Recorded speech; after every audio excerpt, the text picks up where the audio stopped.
Si la voiture électrique paraît une bonne affaire pour ce qui est de l'entretien, son prix d'achat reste prohibitif. La plupart de ces citadines coûtent 2 fois plus cher que leurs cousines thermiques, même si les constructeurs affirment le contraire. Zoé sera proposée au prix d'un véhicule thermique équivalent. Autre faiblesse de la voiture électrique, son autonomie. D'après les tests faits par certains de nos confrères, après 6 à 8 heures de charge, les 160 km promis par les constructeurs risquent bien de tomber à 80. Surtout quand les automobilistes utiliseront les ressources électriques de l'habitacle, comme par exemple le chauffage en hiver.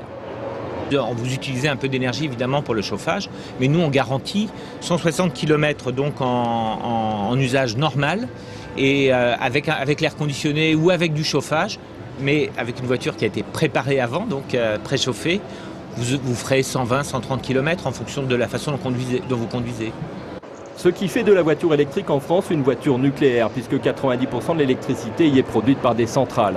Et certains craignent un recours aux usines à charbon, notamment à l'étranger et en Chine, en cas de succès populaire.